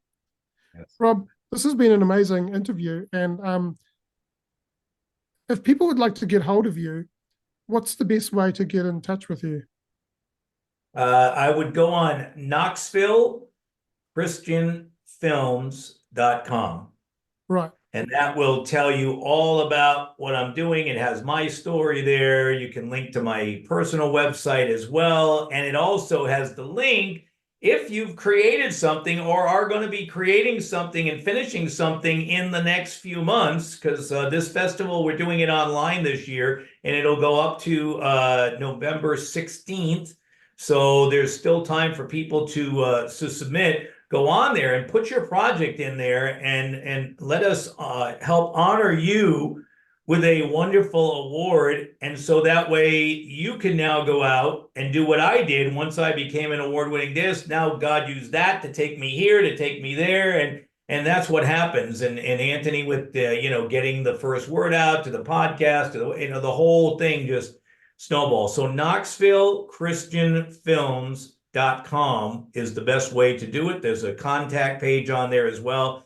And I would love to hear from your audience here. I'd love to get my first email from New Zealand. That would be fabulous. And wherever else is listening around the world as well. Absolutely. And we'll put those links into the description of the podcast. But before we finish this episode, I'd like to ask you 5 really quick fire questions. So these are questions I ask everyone, and they could be one word or they could just be a short sentence. Okay. So how do you define success, and has that definition changed for you over time? Making the most out of what you're given. So it's not financial. There's all different levels of success: financial success, relationship success, career success, all of this. Success is taking what you're given. If you're giving a lemon, then you make lemonade. Right? So that's what success is to me. I took my D in English, just wrote the first word, the world provided the rest. I made the most out of what I was given. Absolutely. Yeah. Okay. Who's been your greatest inspiration and why? My father. Mm-hmm. Just had his pictures all over the place here. He was just a very, very good man. I was very, very blessed that when he took his last breath a couple of years ago, I was literally standing 12 inches from him, and when he took his last breath, and got to see him off on his next journey. And his deal was he showed up for everybody, all parts of the family, and he treated my sister and I equal. So neither one got treated. It was funny. If my sister needed $500 for a pair of glasses, my dad would just send me a check for $500 because he had given my sister $500. And just like that, it was just treating people equal and just loving them all. Yeah, thank you for that. My father was an inspiration to me as well, so I can completely relate with you. What is something that you believe in which others may disagree with? God. Mm-hmm. I say that because I share God all the time at my 12-step recovery meetings and stuff, and especially Hollywood. And reality is just being real with my experiences is a lot of, like, for instance, Mm-hmm. I'll give you this. I have not gotten local media yet to give me any time about the Knoxville Christian Film Festival. However, the Knoxville Horror Film Festival, which is taking place, is getting all kinds of media coverage. And yet, we're in God's country. But somehow people feel that if they have a relationship with God and they share about it, that what's the world going to think of me? And what I found out a long time ago, Anthony, is if you are passionate, just don't be wishy-washy. Whatever you like, I don't care what you like, Buddha, Gandhi, the devil, whatever it is that you just be passionate about it, but don't be wishy-washy. No. People know me. When I open my mouth, I'm going to talk about God. I write about him. I'm going to make movies about him because that's what my life has. I have seen way too many coincidences to not believe something much greater than any one of us humans. And yet I have amazing friends who don't want anything to do with God. but they still love me because I don't push anything upon them. I just share my stories. That's it, right? No matter what I love, I never push anything on anybody. I just share my story. This is what happened to me. Yeah, absolutely. Maybe you don't believe it, that's okay. But God is the subject that I would talk about, that others would be like, yeah, okay, buddy, you're kind of a lunatic to believe in something that you can't even see, but that's okay. You just keep going and being that bald guy and walk down the street and have a nice day. Yeah, absolutely. If you could go back to your younger self and give your younger self one piece of advice, what would it be? Go for it when you have the opportunity. I mean, the reality is this. If I had done different things in my childhood, I wouldn't be sitting here with you right now having my greatest life. Now, I don't know how else it would have happened, but there were things along the way where I just did not believe in myself and I didn't move forward. Like right now, I created a thing and I bought the website. I haven't done anything with the website. I haven't had time yet, but I bought it, No Fear Zone.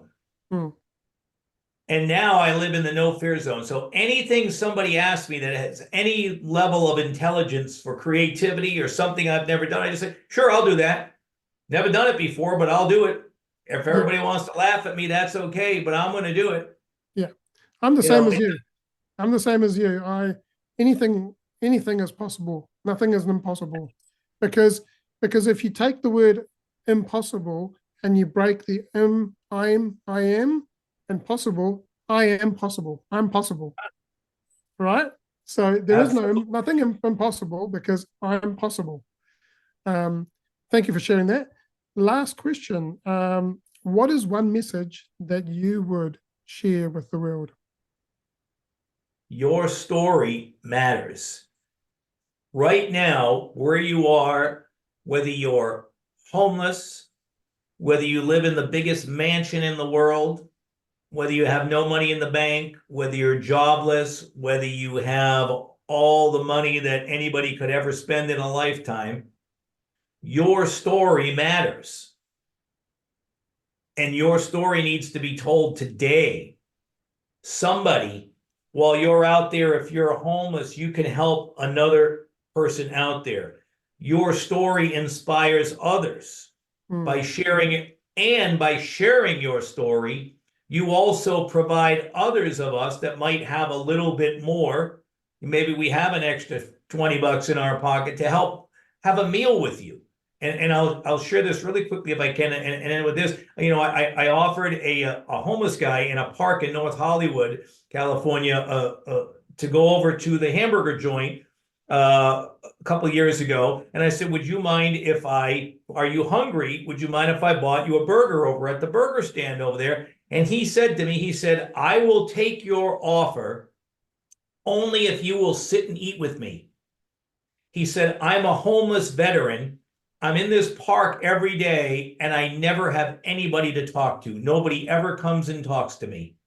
He said, so I'll accept your offer if you'll go over and get me my burger and fries and sit and have a meal with me. And sure enough, I went over there, got the burger and came back, and we ended up having a fabulous conversation. And I got to make somebody's day simply by just sitting there. And the burger and fries were $5. It wasn't like I had like all this money in the world to spend, but I did what I could do at that moment, which is the success we just talked about. What can I do with what I have?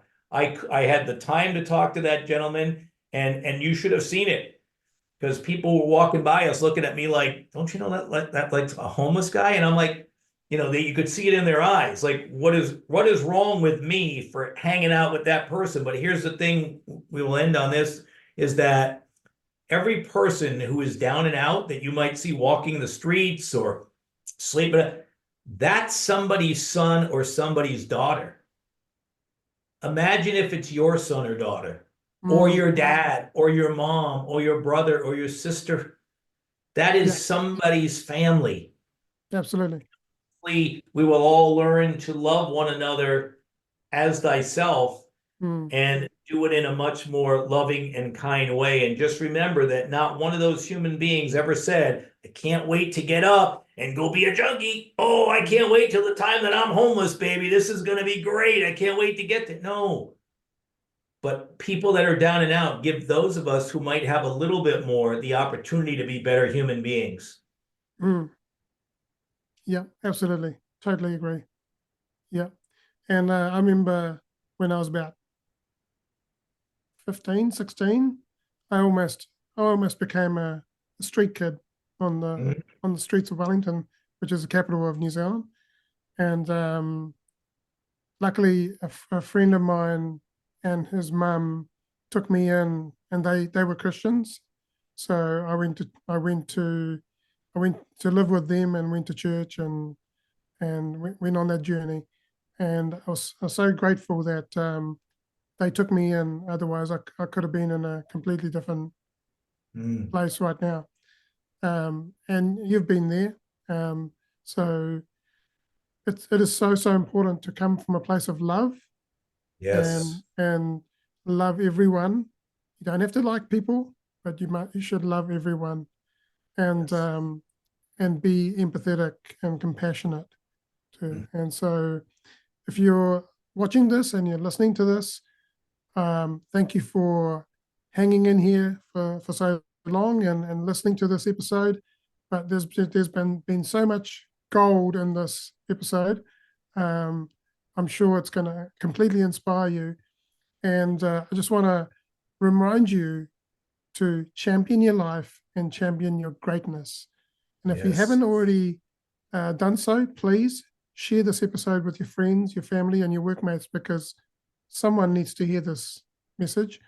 And if you haven't also followed this, please follow it so you don't miss any other episodes and we can get this out to the wider world because the goal of this podcast is to get it out to the world and to help people cultivate that champion mindset. So thank you for joining us today. Thank you, Rob, for your time. Have an amazing day. You as well. Thank you so much. What a blessing. Thank you so much, Anthony. Thank you, Rob. Make sure to listen to episode 38, part 2, Knoxville Christian Film Festival.